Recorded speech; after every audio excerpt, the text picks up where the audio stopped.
Ngalir. Biasanya pertanyaannya anak itu aneh-aneh pertanyaannya. Menyimpang dari materi. Pernah. Beberapa kali menyimpang dari materi. Macam-macam. Contohnya kemarin ada yang bertanya, saya ini belajar di rumah, tapi sering malah disuruh membantu orang tua saya sampai di rumah itu enggak boleh belajar, malah disuruh kerja. Gitu. Kan pertanyaan yang apa namanya? Ya kayak gitu. Kan lumrah mungkin di rumah dia ayahnya jualan kah, ayahnya apa? Itu katanya suruh belajar, gitu pertanyaannya. Terus yang kedua, itu punya mimpi yang tinggi kak, tapi orang tua tidak. Standar ya pertanyaannya. Intinya apa? Tahu ya. Jadi nggak usah ada Harus pandai juga membagi waktu anak-anak itu. Kan arek-arek bantu orang tua itu ya juga salah satu kewajiban kita sebagai anak. Pandai membagi waktu. Kadang-kadang arek-arek lo digai-gai. Makanya orang tua sinau padahal Sulinan. kan bisa kan? Iya. Ya gitu aja jawabannya Bu. Bener jawabannya gitu Bu. Ya gitu-gitu pertanyaan anak. Banyak nanti pertanyaan biasanya anak itu. Karena mereka juga kadang-kadang di IG itu nggak pakai akun aslinya dia. Iya. Dia punya banyak akun, akhirnya dia bebas bertanya, berekspresi itu bebas karena dia tidak dikenali toh. Soalnya kalau anak-anak SMP belajar SMA itu punya akun dari satu. Dia bisa berubah-ubah kepribadiannya.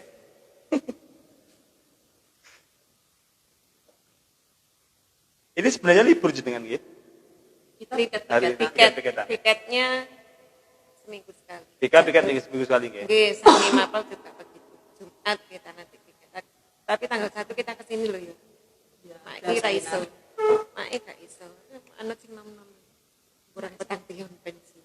Coba langsung dulu sambil nunggu yang nonton.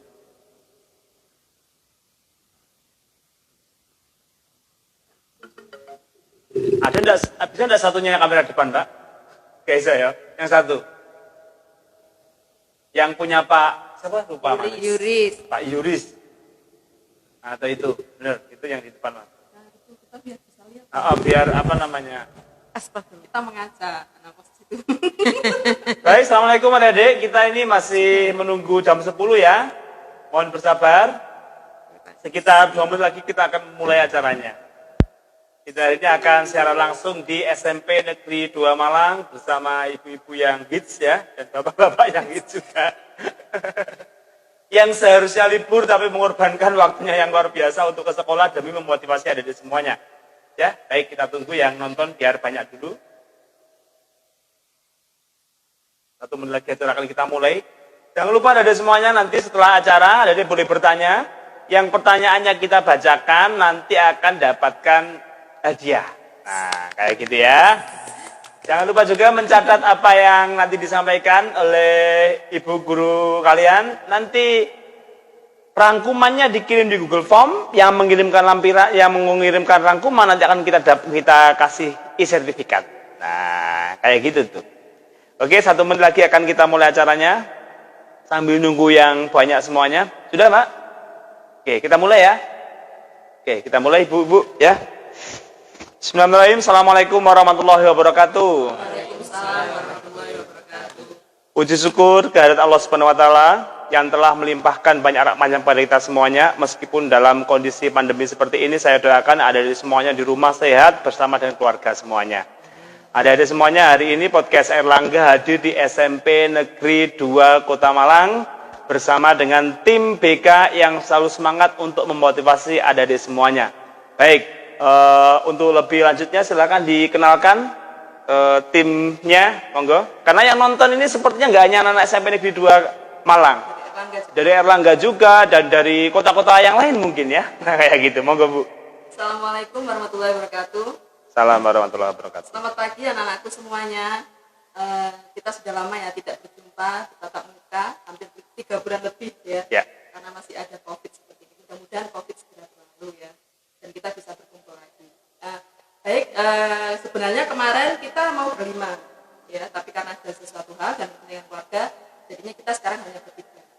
Yang di depan saya ini adalah Ibu Endang Purwantini, beliau guru BK di SMP Negeri 2. kemudian Pak Yuris di Arudin, dan saya juga Bu Rika. Kita bertiga guru BK SMP Negeri 2 Malang. Baik, terima kasih. Bu Rika langsung ke ini ya, langsung ke pembahasan. Ada di semuanya yang luar biasa, di anak-anak semuanya SMP Negeri 2 Kota Malang. Saya yakin anak-anak ini sudah libur selama kurang lebih 3 bulan, berjalan hampir 4 bulan. Gitu ya. Iya. Otomatis libur yang terlalu lama itu pasti memunculkan efek yang luar biasa.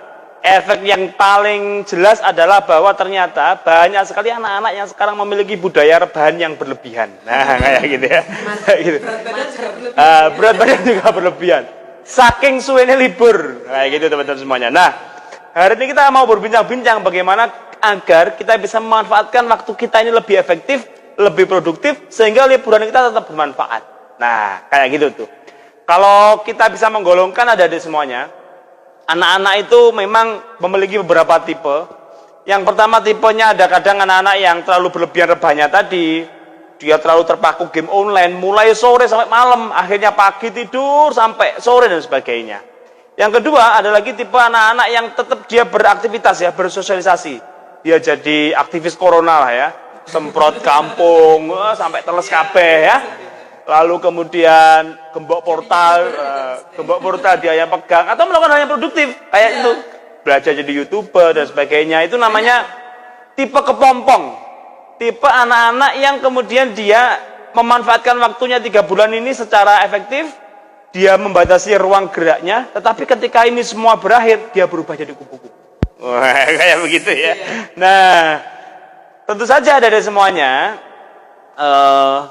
hal tersebut terjadi di anak-anak SMP Negeri 2 Kota Malang, dan pertanyaannya kenapa hal tersebut bisa terjadi?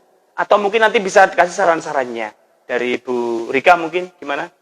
Iya, ini pengalaman ya, baru ini kejadian di seluruh dunia ya mungkin ya kan.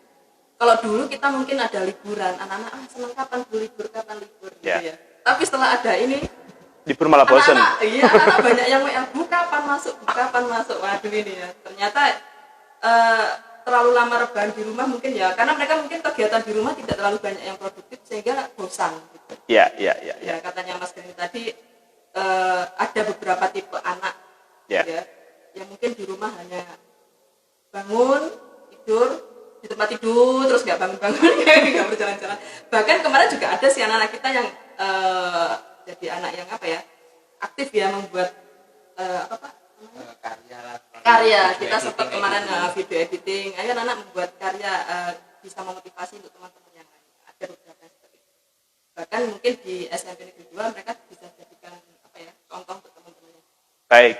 Memang harusnya ada di semuanya. Saya harapkan anak-anak SMP Negeri 2 Malang ini ya seharusnya tetap produktif di waktu BDR ini. Ada saran-saran dari Bu Pur, silahkan.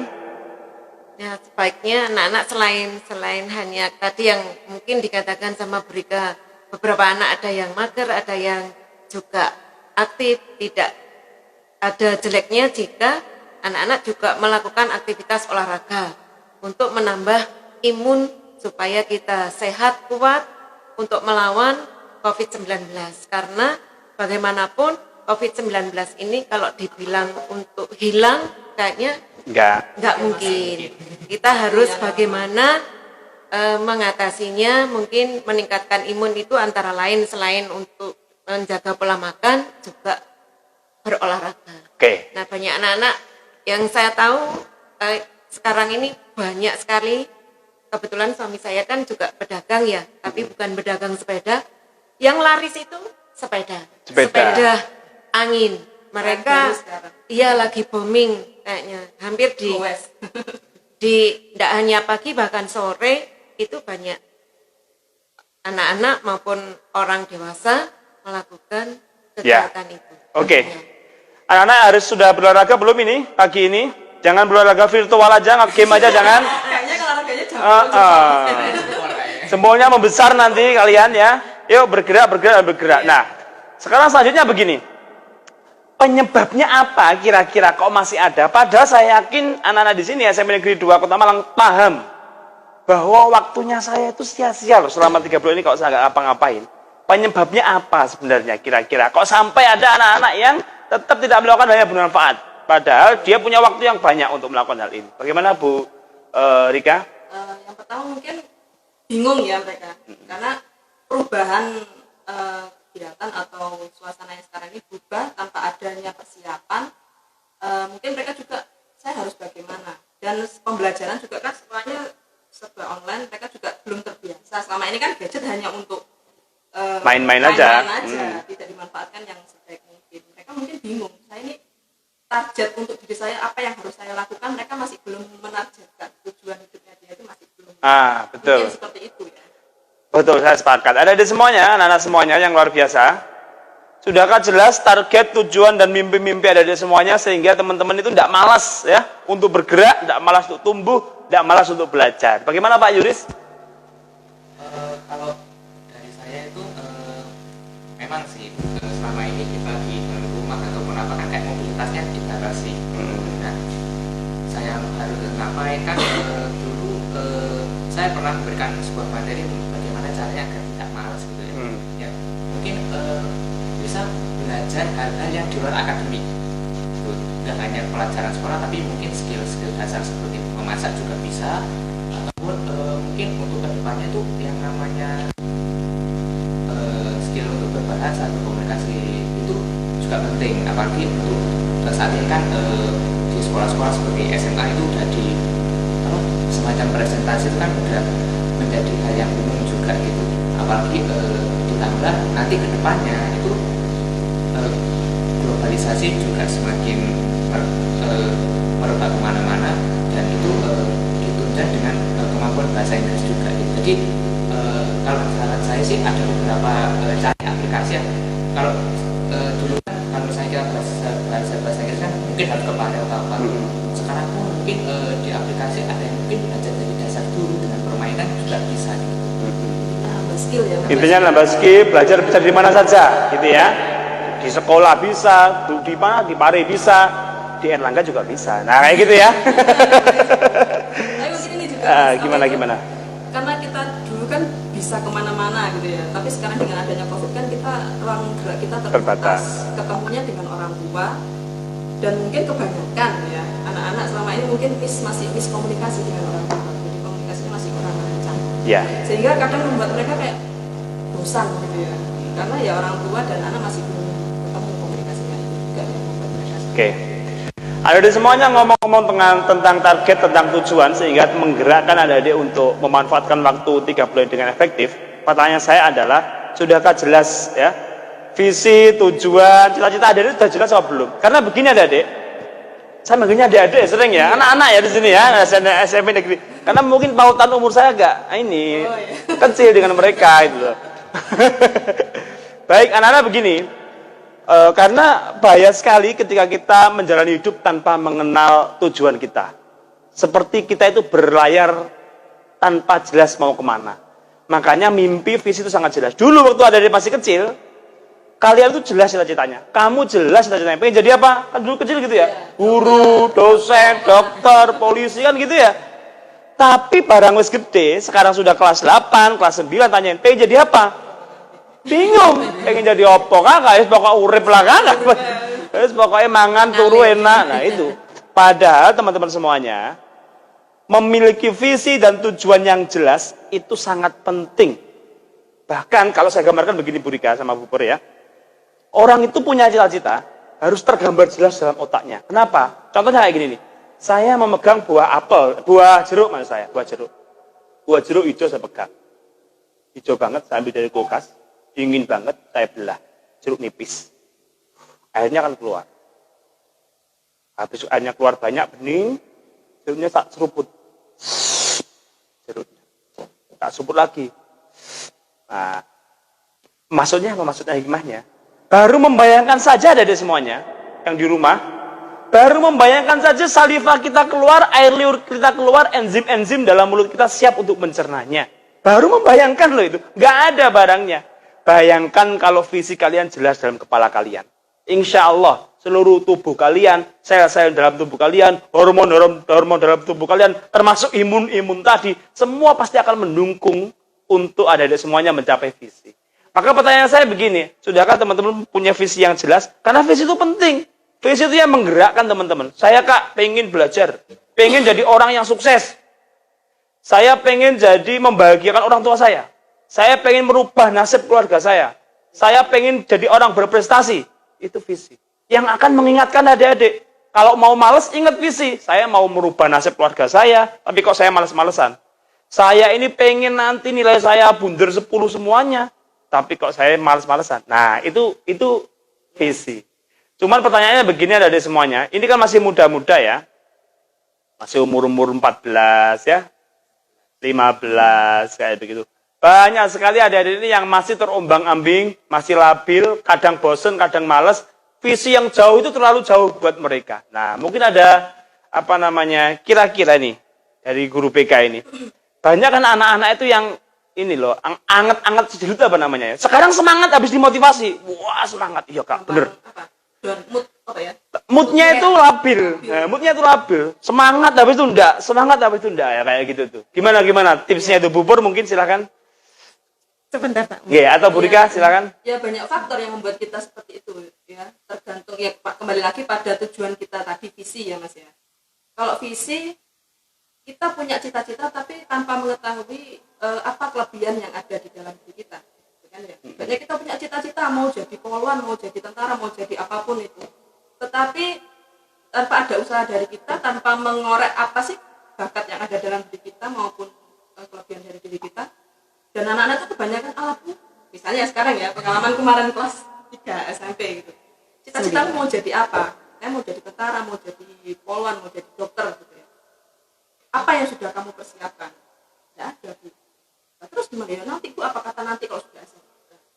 Padahal apapun yang kita inginkan, tujuan kita jangan nanti pada saat akhir, itu justru karena sudah terlambat. Justru mulai sekarang kita harus siapkan. Betul. Misalnya mau jadi dokter. Betul. Apa sih kriterianya? Ya Betul. kita banyak informasi itu yang pertama. Betul. Terus yang kedua banyak faktor juga dari eksternal menurutnya. Teman, dengan siapa kita berteman yang bisa memotivasi kita, yang mendukung tujuan kita tadi itu. Jangan sampai kita salah pilih teman. Kemudian ya tadi pasti orang tua, intern ya, keluarga individu yang mendukung kita untuk mencapai itu. Oke. Memang sukses itu tidak ada yang instan. Gitu kesimpulannya nggih. Sukses tidak ada yang instan. Betul adik-adik. Kalau Anda pengen jadi orang sukses cepet-cepetan, kalau kamu pengen jadi orang kaya cepet-cepetan, memang ada 4 cara. 1, jadilah anaknya orang kaya, ya. Nah, itu yang paling cepet itu. Iya, tapi kan kaya sebentar lah minimal. Yang kedua, jadilah mantunya orang kaya. Nah, itu yang kedua. Mantunya Abu Rizal Bakri contohnya ya. Nia Ramadhani ya.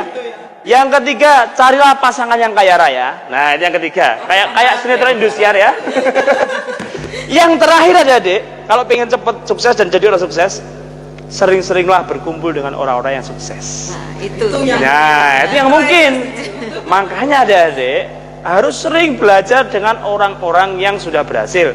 Harus belajar dari guru-guru kalian yang sudah berhasil. Harus belajar dari orang-orang yang mampu memotivasi kita. Kayak begitu tuh. Karena sukses nggak ada yang instan. Gak no. Kamu tiba-tiba pengen sukses lalu berubah jadi sukses, itu hanya khayalan. Jangan terlalu tinggi khayalan tapi miskin tindakan. Nah, itu kuncinya tuh. Ya harus diimbangi. Memang cita-cita harus tinggi-tinggi langit katanya Soekarno. Gak usah takut terjatuh. Kalaupun kamu terjatuh di antara bintang-bintang. Nah, ya. Insya Allah dari SMP Negeri 2 Kota Malang ya.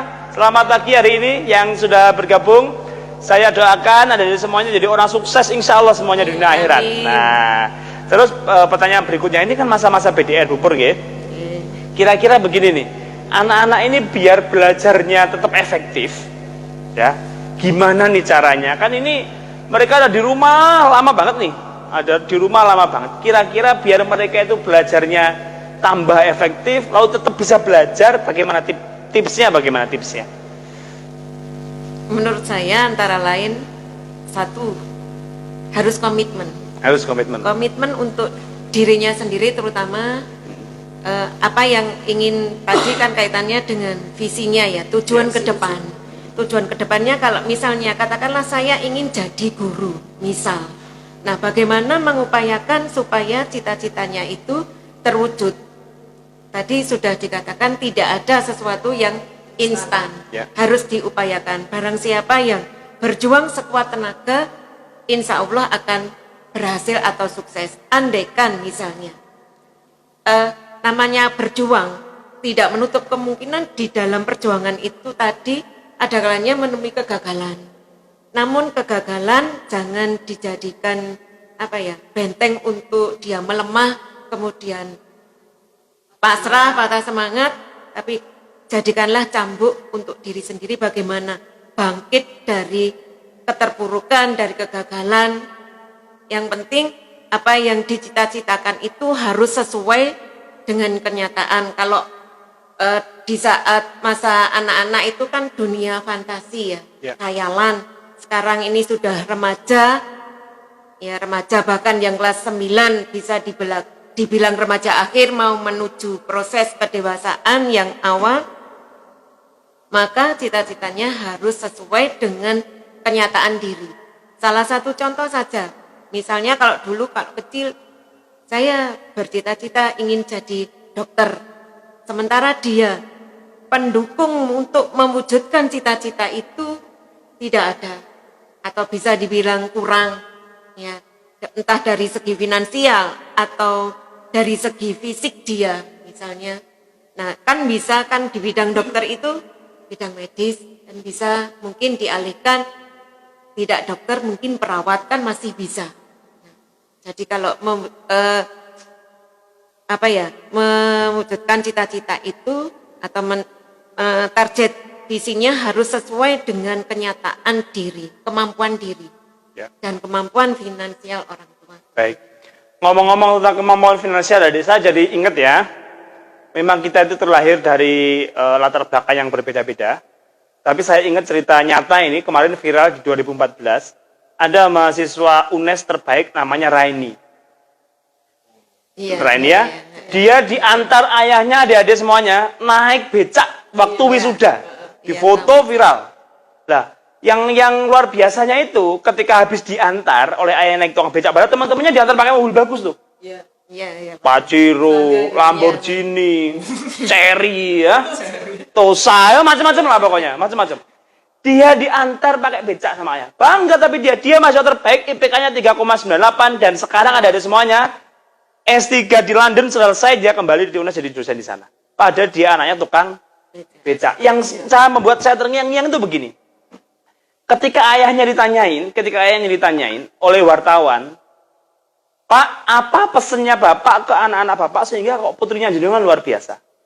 Bapaknya menjawab begini adik-adik, ke wartawan tadi, Pak, memang saya ini tukang becak, tapi saya selalu berpesan pada anak saya, memang kita ini sekarang miskin harta, tapi kamu nggak boleh miskin cita-cita. Nah, ada juga begitu. Apapun kondisinya, insya Allah kalau cita-cita Anda tinggi, lalu kemudian Anda mampu berusaha terus untuk itu, yang penting satu kuncinya, pinter sekarang itu yang penting ya. Berusaha untuk pinter ya, berusaha untuk terus berusaha. Nah kayak begitu. Ya, gimana Bu Rika, ada tambahan? Ya itu tadi, makanya kita dari awal kalau kita sudah tahu tujuan kita, visi apa, misalnya, waduh Bu saya pengen jadi dokter, ternyata badan saya kok maksudnya kelemahan saya di pelajaran IPA misalnya, ya kan? Nah itu kan masih bisa dikejar. Gitu ya. Kalau kita tahu kelemahan kita dari awal, dengan dihubungkan dengan cita-cita, kita masih bisa merubahnya. Gitu. Nggak ada kemungkinan, misalnya di polisi, Bu saya gemuk atau Bu saya kurang tinggi. Nah itu masih bisa dikejar selama mulai dari awal, justru dari SMP masa pertumbuhan, apalagi fisik, ya kan? Banyak kan kalau misalnya mau ke angkatan atau apa biasanya kan tinggi badan kurang. Nah itu dari sekarang sudah bisa diperbaiki. Oke. Bukan jadi halangan. Baik, ini ada banyak pertanyaan yang masuk adik-adik ya. Saya bacakan satu aja selingannya, tidak usah nunggu akhir nanti karena banyak ini. Contohnya dari Nanda Purwa Apta Cahyarani. Wow, lengkap banget namanya, 4 suku kata ya. Ini susah sih nulis akte ya. Nanda Purwa Apta Cahyarani. Wah, bagus namanya ya. Jasa panjang. Ini yang sering bertanya dapat hadiah nanti ya. Nanti dapat hadiah. Nanda diambil hadiahnya di Erlangga Malang nanti ya. Oke. Bagaimana caranya supaya kita tidak menjadi jenuh belajar di masa PDR ini? Karena menurut saya pengadaptasian di masa ini agak sulit dari yang tadinya belajar di sekolah ramai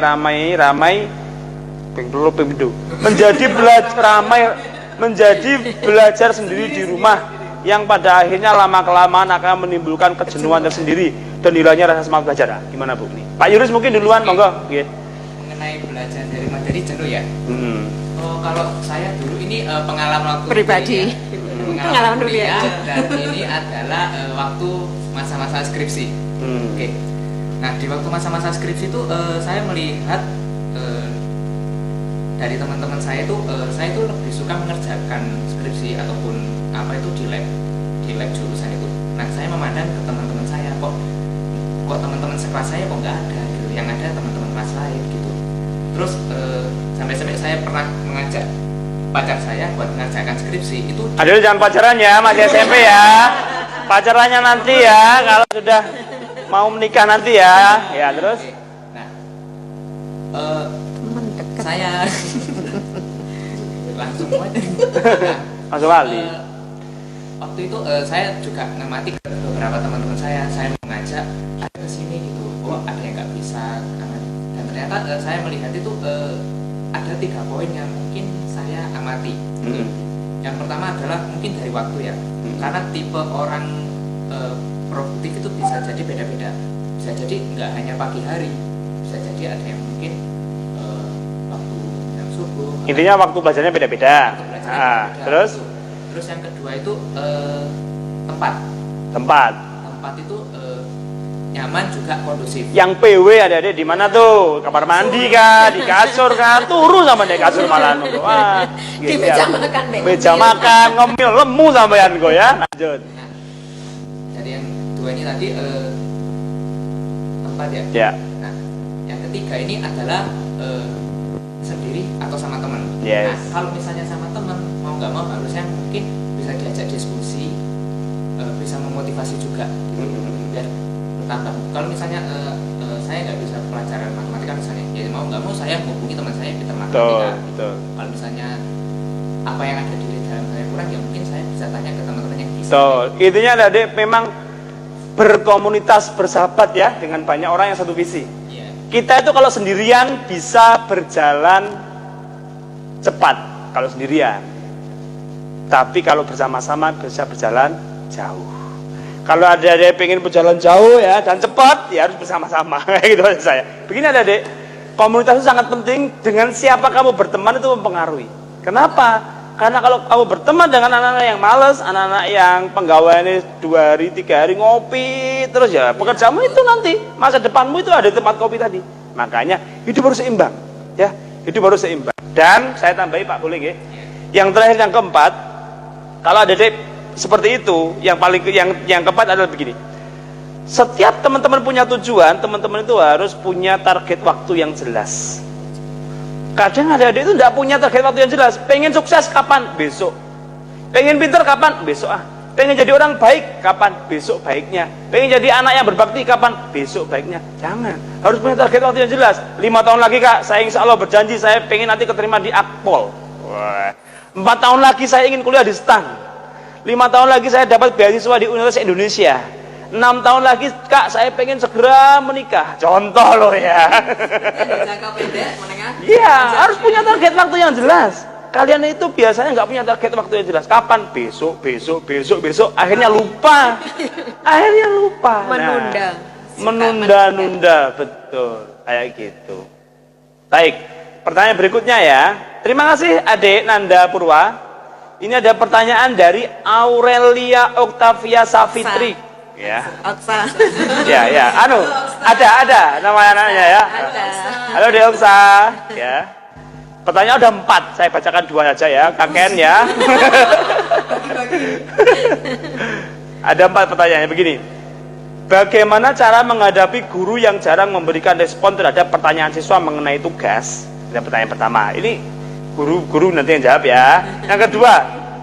Yang kedua adalah bagaimana cara belajar dengan tenang saat rumah benar-benar sibuk dan ramai. Nah, ini rumahnya ramai banget orang ya mungkin ya, kayak gitu. Ada 2 pertanyaan. Mungkin dijawab pertanyaan pertama. Kalau ada guru yang ngasih tugas tuh, kan ada banyak biasanya. Ngasih, ayo Dek kerjakan LKS. Halaman 1 sampai 340. Nah, misal tuh. Insya Allah di sini tidak ada ya, insya Allah ya. Gitu. Itu gimana tuh Bu? Gimana? Ulang. Pertanyaan nomor Pertanyaannya, jika ada guru yang ngasih tugas, tapi ketika tanyain tentang tugas tersebut, itu responnya lama. Oh, responnya gurunya. Respon gurunya lama. Nggih, mungkin loh ya. Mungkin, nggih. Kan apalagi musim pandemi kayak gini, mungkin gurunya kan tidak selalu pegang HP. Mungkin lagi sibuk atau apa. Tapi kalau si anak itu katakanlah WA, kirim SMS atau apa, ibu yakin pasti dibaca, balasnya mungkin lama, mungkin iya, karena kesibukan kan tidak sama, berbeda tiap orang. Nah itu yang harus dimaklumi ya. Nah itu untuk yang karena muridnya banyak deh, nggak hanya kamu seorang ya, tapi kamu tetap di hati guru-guru. Gitu. Gimana Bu Rika? Mungkin gini, ada beberapa guru ngasih tugas gitu ya. Mungkin dari awal, karena kan sekarang repot ya, harus dengan WA, harus ada komitmen dulu dengan guru, jadi harus ada komunikasi dulu. Misalnya Bu ada tugas ini, tenggang waktunya kapan Bu? Terus kapan, apakah saya boleh WA atau jam berapa saya WA? Karena setiap guru pasti ada kesibukan masing-masing gitu ya. Ada juga beberapa guru yang ada batasan, oh saya harus dengan keluarga jam berapa saya harus batasan dengan keluarga. Jadi kalian harus tahu dulu, harus komitmen dulu dengan gurunya, komunikasi, Bu ini bagaimana nanti aturannya, kapan kita mengumpulkan, terus apakah kita boleh WA Ibu jam berapa, itu penting. Oke. Begitu ya, Dek Okta ya. Yang kedua, pertanyaan kedua. Yang pertanyaan kedua, kalau di rumah ramai banget, bagaimana saya cara belajar dengan tenang itu bagaimana? Padahal di rumah ramai, mungkin ini jualan kamarnya di tengah-tengahnya Ramayana, atau di tengah-tengahnya mall gitu ya. Iya. Pokoknya kan ada mungkin ya, ada usaha toko di rumah atau apa, ramai dan sebagainya. Gimana?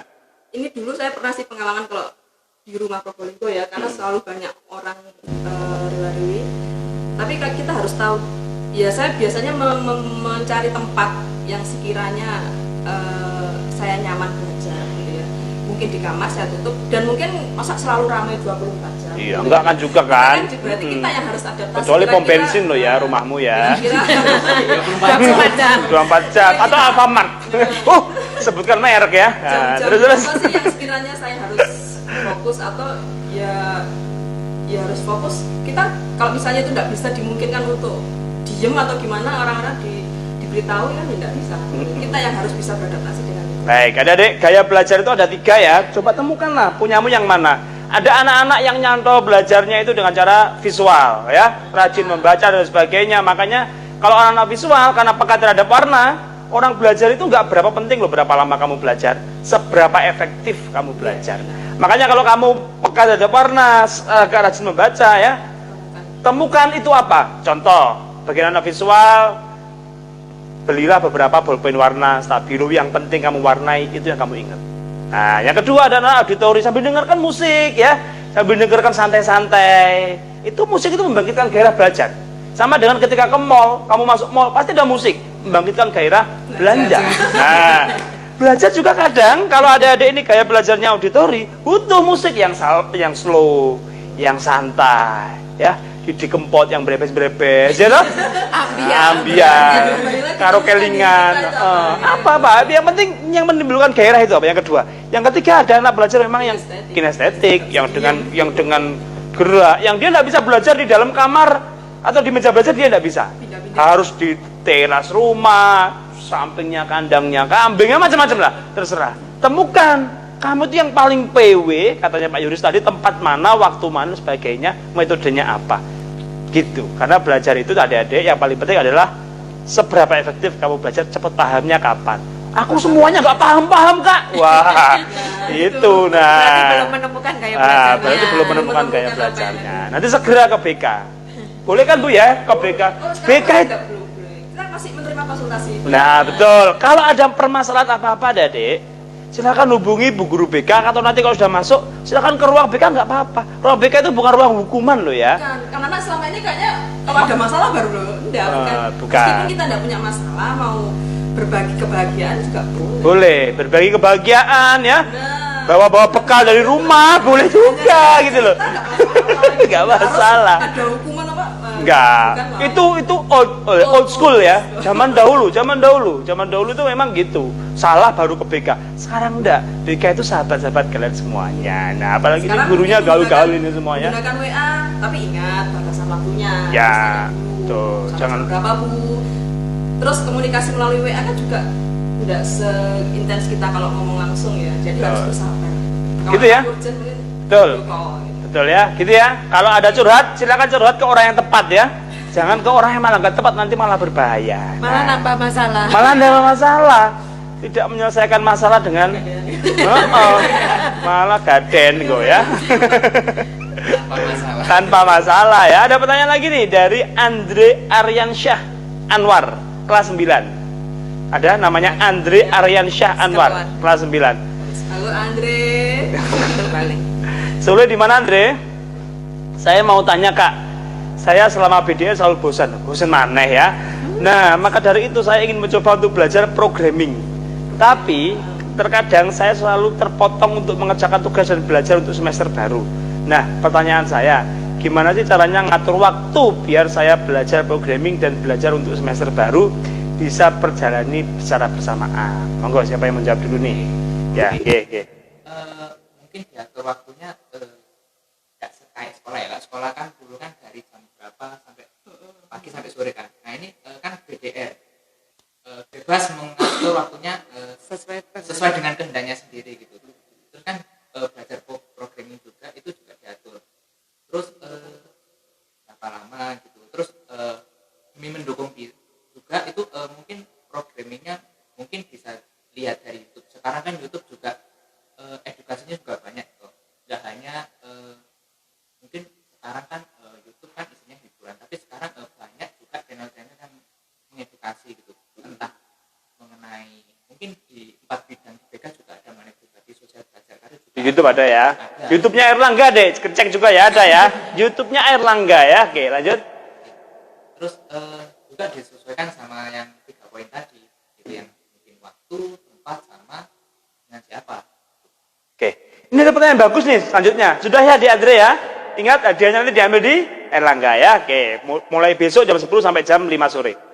Ada pertanyaan dari Kafka, KAFFKKA di Instagram ini. Bagaimana jika mempunyai cita-cita namun keluarga dan teman tidak mendukung, malah menjatuhkan? Terima kasih, mohon dijawab. Siap ya, Kafka. Jadi begini, ada yang jawab dulu mungkin? Cita-cita ya itu. Oke. Dia punya cita-cita, temannya nggak mendukung, keluarganya nggak mendukung. Nah, itu harus berani untuk memberikan alasan kenapa dia cita-citanya seperti itu. Memang ada kalanya kadang-kadang cita-cita anak sama keinginan orang tua beda. Nah, tapi kalau sang anak bisa mewujudkan, maksudnya berusaha meyakinkan orang tua. Memang dulu pernah ini ada cerita guru di sini juga, sang ibu kepingin anaknya itu SMA IPA, karena kalau IPA itu kan dipandang wah betul, gitu. Betul. Nah, sementara sang anak kepingin IPS. Nah, akhirnya anak ini berusaha untuk meyakinkan sang ibu bahwa saya nanti, karena 3 bersaudara, yang 2 ini kebetulan dokter, yang terakhir ini cowok, yang 2 ini cewek semua dokter, yang terakhir cowok ini kepingin ibunya itu ya kayak kakaknya. Ternyata ibu kurang mendukung, akhirnya sang anak ini bisa meyakinkan bahwa saya nanti akan sukses dan berhasil sesuai dengan apa yang saya inginkan. Akhirnya ibunya ngikuti jalur anak dan alhamdulillah sukses. Ya. Nah, jadi intinya komunikasi ya. Komunikasi ada di semuanya. Intinya satu, komunikasi, terus ingat adik-adik. Memang ada di semuanya. Tidak ada orang tua yang sempurna. Ya, yang langsung ngerti kita, yang dia itu pintar semuanya, yang kaya raya, yang pengertian semua kita tidak ada orang tua yang sempurna. Tapi cintanya mereka ke kita itu sempurna. Tepuk tangan dong buat orang tua kita adik-adik ya. Orang tua itu yang diharapkan cuma satu, bagaimana hidup anak-anak itu lebih baik dari hidup mereka saat ini. Yang diinginkan cuma satu, bagaimana kemudian masa depan adik-adik itu cerah, masa depan teman-teman adik-adik itu semuanya cerah. Nggak mengharapkan apa-apa mereka itu. Pengennya berbuat yang terbaik saja. Masalahnya cuma satu. Mungkin komunikasinya tadi kurang intens dan terus dicoba komunikasi biar lebih saling memahami. Budi kan ada tambahan? Nah, tadi kan ada dua ya. Yang pertama bagaimana kalau teman tidak mendukung dengan malah mengedonkan ya cita-cita. Kalau mengenai teman, cita-cita itu kan sebenarnya berhubungan dengan masa depan kita. Oke lah kalau misalnya teman-teman memberi masukan itu nggak apa-apa, diterima saja. Tapi selama itu tidak sesuai dengan diri kita, tidak harus diikuti. Terus tapi kalau teman itu malah mengedonkan kita, nggak usah dihiraukan. Kenapa? Kita sukses, kita nanti ke depannya bisa lebih sukses bukan karena dari teman, tapi karena diri kita sendiri. Kadang memang ada teman-teman sekarang itu yang rajin belajar malah dibully. Nah itu malah mengedonkan. Saya rajin sinau malah dilok-ilok. No. Kayak menjatuhkan. Sebenarnya nggak bisa seperti itu. Iya. Biar cari teman untuk dia malas juga misalnya teman. Kadang memang itu anak-anak itu, apalagi kalau nggak hanya teman, kadang saudara atau lingkungan meremehkan dia itu bahaya. Jadi justru jadikan motivasi. Ya betul, itu kuncinya. Jadikan motivasi. Saya punya bisa menunjukkan apa yang kamu betul harus jadikan motivasi pelecut lah ya, pemecut semangat. Nah, saya punya cerita dari semuanya begini. Bu Rika sama Pak Yuris, saya punya cerita dulu itu nelayan Jepang ya. Nelayan Jepang itu kalau nangkep ikan Bu, nangkep ikan bawa ke daratan nggak laku setelah 2 hari 3 hari belayar. Kenapa? Karena ikannya mati.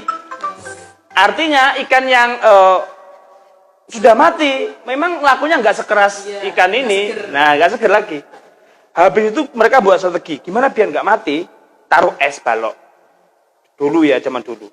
Habis taruh es, ikannya taruh di pelabuhan, nggak laku lagi. Karena ternyata rasanya ikan beku dan ikan segar itu beda. Akhirnya nelayan tadi membuat strategi dengan cara membuat kolam di perahu. Kolam di perahu, ikannya berenang-renang di perahu. Tapi karena di perahu itu kolamnya cuma kecil, ikannya malas bergerak. Dijual, nggak laku juga. Ikan malas bergerak, beda dengan ikan yang kesit. Akhirnya nelayan Jepang yang terakhir adik-adik. Nelayan Jepang membuat kolam, di dalamnya taruh hiu kecil. Anak hiu, kecil. Anak hiu ngejar-ngejar ikan terus. Akhirnya ngejar-ngejar, tapi nggak dimakan.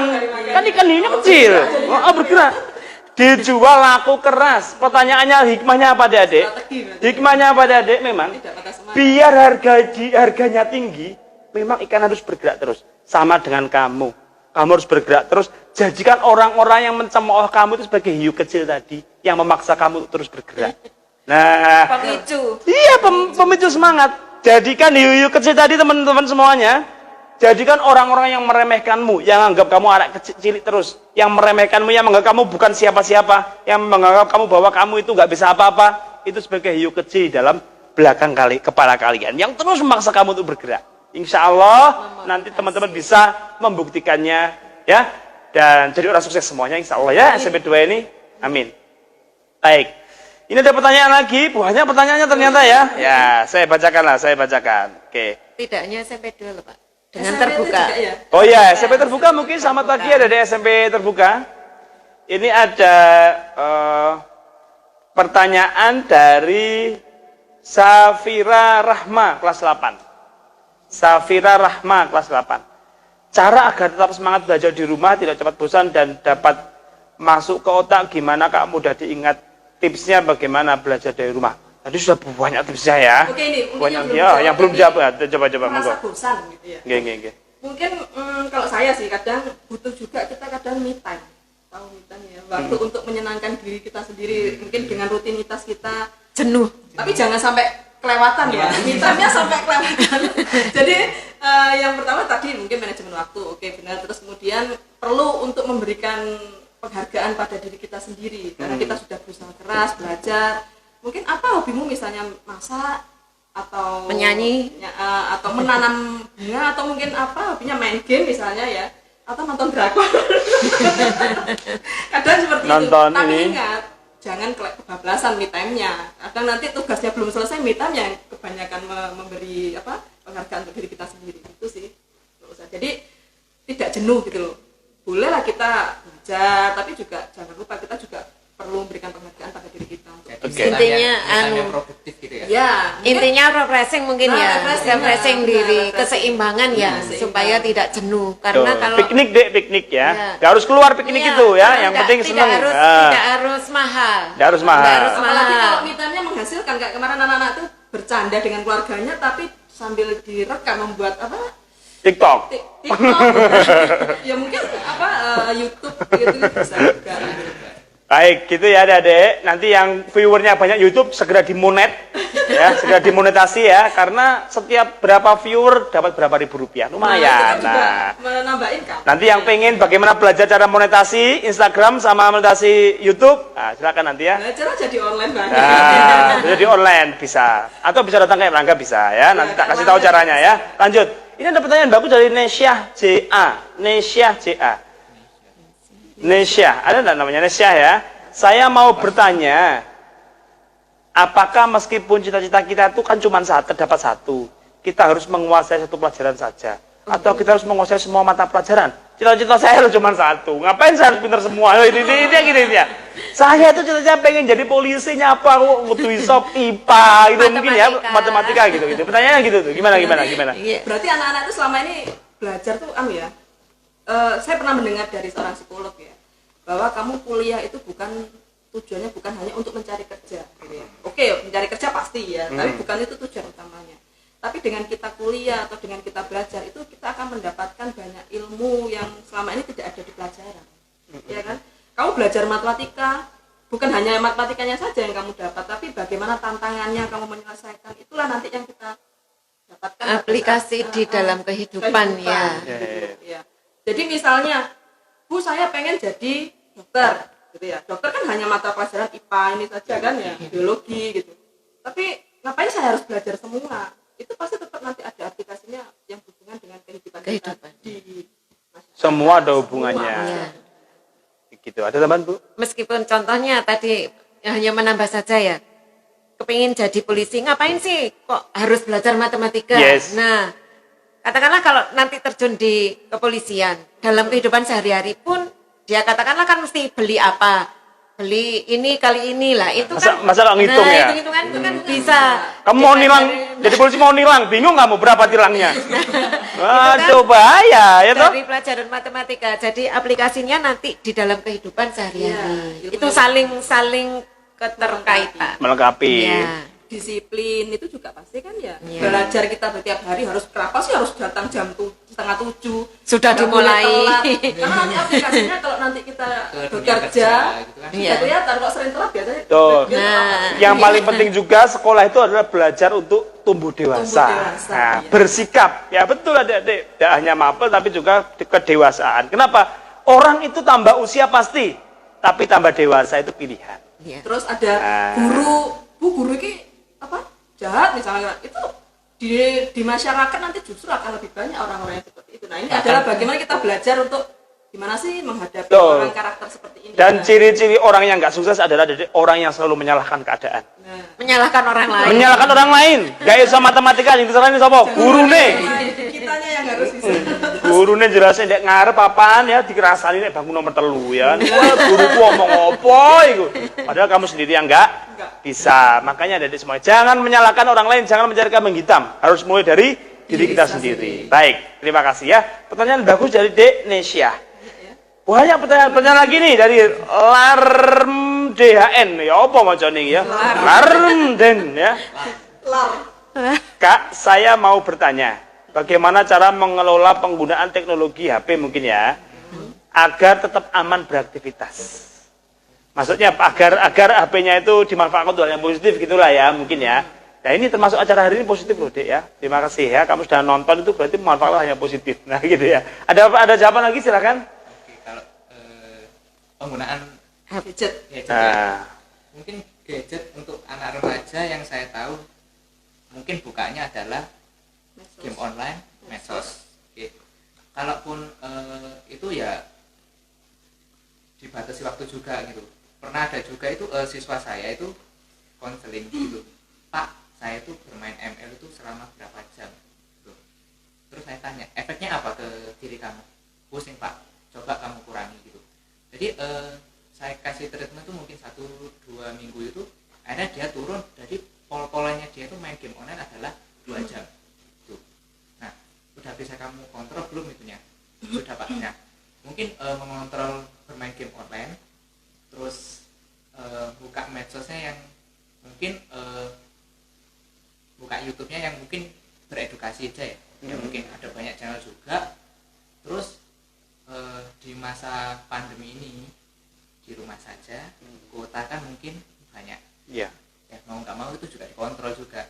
Bisa jadi kan sebelum adanya pandemi sama selama pandemi bisa jadi kan kuota kan bertambah. Nah itu juga dikontrol juga. Apalagi kan bisa jadi membeli kuotanya kan bisa jadi nggak pakai uang diri sendiri, bisa jadi pakai uang orang tua kayak gitu. Jadi mau nggak mau harus dijaga. Mungkin dalam 1 bulan kuota yang kamu pakai harusnya berapa? Oh segini. Jadi mungkin di HP juga ada batas, kan ada limit data juga. Jadi bisa diatur itu juga. Oke.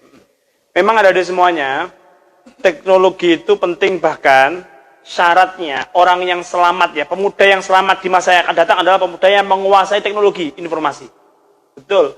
Kalau ada semuanya nggak menguasai teknologi informasi, karena semua bidang sekarang terpaut dengan itu. Semua pekerjaan, semua hal. Makanya bukan kemudian itu semua negatif, enggak. Iya, semua sedikit kehidupan sekarang. Semua sedikit kehidupan.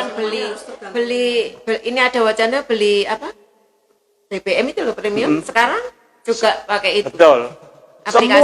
Semua hal sekarang teknologi informasi. Makanya kemudian adik-adik itu penting. Jadi jangan malah dihindari, tapi malah dimanfaatkan untuk hal yang positif. Terakhir, pertanyaan terakhir nih. Karena waktu kita tadi mulainya 11 kurang, 11 10 kurang, ini 11 kurang selesainya. Pertanyaan terakhir ini dari Dani Fauzan 13455. Apa nih 1345? Kode apa ini ya? Pin ATM kamu kah? Apa-apa ini ya? Bagaimana cara mencari bakat tersembunyi? Yang langsung jawab ngesore. Emang lagi main peta umpet? Ini beneran ini pertanyaan. Oh iya, gimana? Kalau bakat itu kan sebenarnya sudah bawaan dari lahir ya. Saya pernah memberikan materi pada anak-anak itu tentang genogram. Ya, kita tidak akan tahu kalau kita tidak akan mencoba. Nah, biasanya bakat itu kan turunan ya. Ada bakat itu yang turunan dari orang tua, dari kakek atau nenek. Nah, coba kamu cari. Kira-kira kita mencari hobi dari orang tuamu dan pekerjaan dari orang tuamu. Kemudian dari kakek nenek bapak ibumu dan kakek nenek dari ibumu itu kita membahas seperti itu. Ada materinya sendiri genogram gitu ya. Jadi nanti biasanya kita biasanya ya tidak jauh dari apa ya? Dunia mereka. Tapi meskipun tidak harus sama. Misalnya ayah saya guru, persilangan. Gitu ya. Adik saya pasti di sini ada yang guru. Ayah saya juga bisa hobi musik gitu ya. Adik saya sekarang gurunya di guru musik. Ada yang satunya di desain atau yang seni dekorasi misalnya seperti itu. Itu pasti tidak akan lepas dari dunia keluarga, tapi meskipun tidak harus sama. Terus yang kedua, kita jangan tidak mau mencoba hal baru, karena dengan mencoba itu kita akan mengetahui oh ternyata saya berbakat ya di sini. Misalnya belum tahu ya. Misalnya basket. Soalnya saya dulu sih gitu, basket nyoba. Ternyata balet. Oh saya nyoba. Jadi kita harus tertantang, ada hal yang baru kita nyoba aja. Dan kita di sana itu bakat apa enggak? Biasanya ciri-ciri orang berbakat itu dia lebih cepat bisa dibandingkan orang lain yang tidak. Oke. Mengetahui itunya. Begitu dari semuanya ya. Yang jelas tidak ada anak yang bodoh, tidak ada. Tidak ada. Ya, semuanya punya kemampuan masing-masing, semuanya punya kelebihan masing-masing, punya potensi masing-masing. Temukanlah apa potensimu tadi. Dan ingat, memang potensi itu harus banding dengan lingkungan. 50%. Kamu punya potensi tapi kamu diam, tidak bisa. Ya, harus dibarengi dengan ikhtiar untuk selalu berlatih dan berlatih. Kalau kamu bingung bakatmu juga, di Erlangga ada namanya tes bakat, ada tes analisis jari, ada tes banyak ya. Dan itu free untuk anak-anak Erlangga. Nanti silakan datang ke sana. Nanti akan kita tes apa bakat tersembunyimu. Nah, Erlangga Malang di jalan apa, Mas? Nusa Kambangan nomor 21. Saya tanya Mas Giga itu ya. Baik, ada semuanya. Saya pikir cukup apa yang bisa saya sampaikan bersama dengan Ibu-ibu BK sama Pak BK di sini, Pak Yuris ya. Kelewatan memang ya. Mudah-mudahan acara pada pagi hari ini bermanfaat buat kita semuanya. Amin. Saya mengucapkan mudah-mudahan juga ibu-ibu guru di sini dan semua guru di SMP Negeri 2 Malang ini sehat walafiat terus. Amin. Sehingga nanti tanggal 13 Juli tahun ajaran baru atau nanti ketika masuk sekolah semua kita bisa belajar seperti sedia kala. Amin. Terima kasih, tetap semangat. Assalamualaikum warahmatullahi wabarakatuh. Waalaikumsalam. Terima kasih. Jenenge Bu Dewi